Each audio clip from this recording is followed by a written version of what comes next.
वसमत तालुक्यातील कागबन येथील जल जीवन मिशन योजनेअंतर्गत झालेल्या कामात लाखोंचा भ्रष्टाचार झाल्याचा आरोप राष्ट्रवादीचे जिल्हा उपाध्यक्ष संजय काकडे व त्यांच्या सहकाऱ्यांनी केला होता। दरम्यान या प्रकरणाची सखोल चौकशी करून संबंधितांवर कारवाई करण्याची मागणी करीत आमरण उपोषण देखील केलं होतं।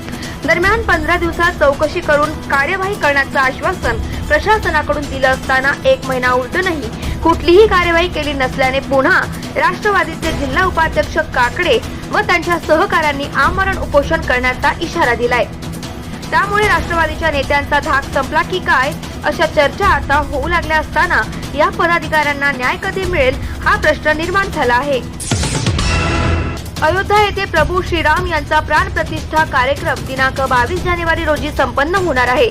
या सोहळ्यानिमित्त औंढा नागनाथ तालुक्यातील काठोडा तांडा येथे अक्षदा वाटप करण्यात आल्या। यावेळी भारतीय जनता पार्टी जिल्हा सरचिटणीस मिलिंद भाऊ यंबल, गजानन स्वामी, ज्ञानू भिच्छेवार, लिंबाजी चव्हाण, अंबादास राठोड, गोविंद राठोड यांच्यासह गावातील नागरिक तथा महिलांची मोठ्या संख्येने उपस्थिती होती।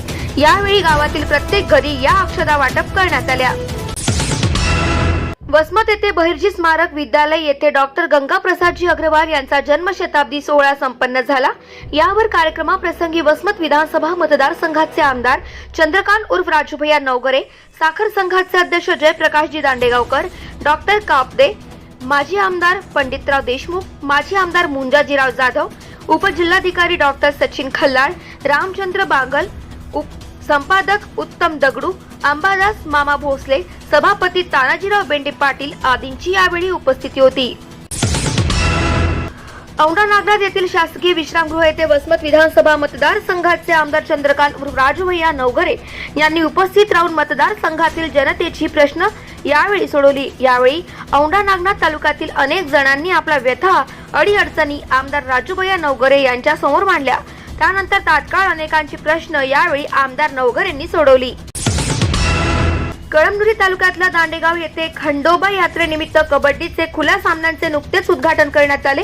यावेळी जगदेवराव पाटील साळुंके, माजी जिल्हा परिषद सदस्य कैलास साळुंके पाटील, सरपंच पिंटू जाधव, पंडित बळवंते, सुभाषराव बळवंते, नामदेव बळवंते, अरविंद पाटील, धानेश्वर साळुंके, वैजनाथ आप्पा चांदिवली, प्रकाश साखरे आदींची यावेळी उपस्थिती होती।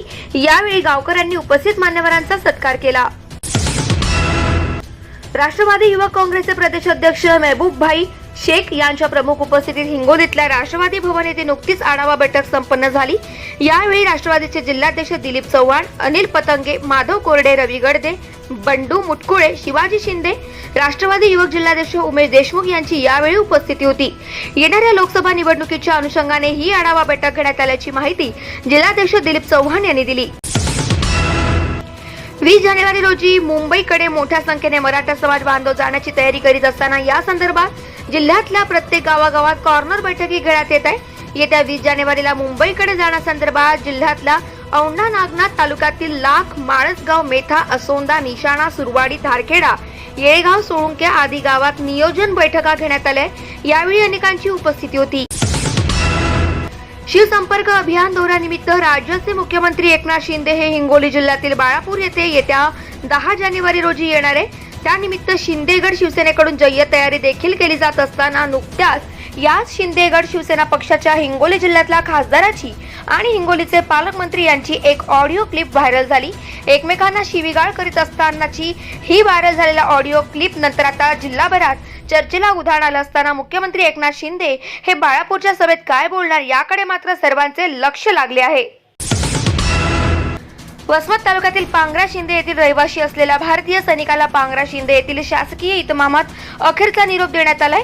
पुंडलिक शिंदे या सैनिकाचा 4 दिवसांपूर्वी पश्चिम बंगालच्या सिलिगुडी येथे मृत्यू झाला होता।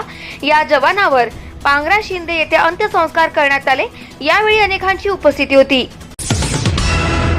वसमतच्या मोंढ्यातील बालाजी ट्रेडिंग कंपनी नावाने असलेल्या दुकानमधील तिजोरीतील 16,000 रुपये चोरी झाल्याची तक्रार दुकान मालक नागनाथ रामभाऊ कोंपलवाड यांनी वसमत शहर पोलीस ठाण्यात दिली होती। त्यानंतर याचा तपास स्थानिक गुन्हे शाखेकडे वर्ग करण्यात आला असताना पोलीस अधीक्षक जी श्रीधर, अप्पर पोलीस अधीक्षक अर्चना पाटील यांच्या मार्गदर्शनाखाली स्थानिक गुन्हे शाखेचे सहाय्यक पोलीस निरीक्षक राजेश मलपिल्लू यांच्या पथकाने या प्रकरणाचा छडा लावलाय।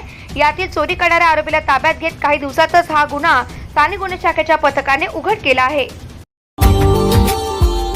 Subscribe now and press the bell icon. Never miss an update.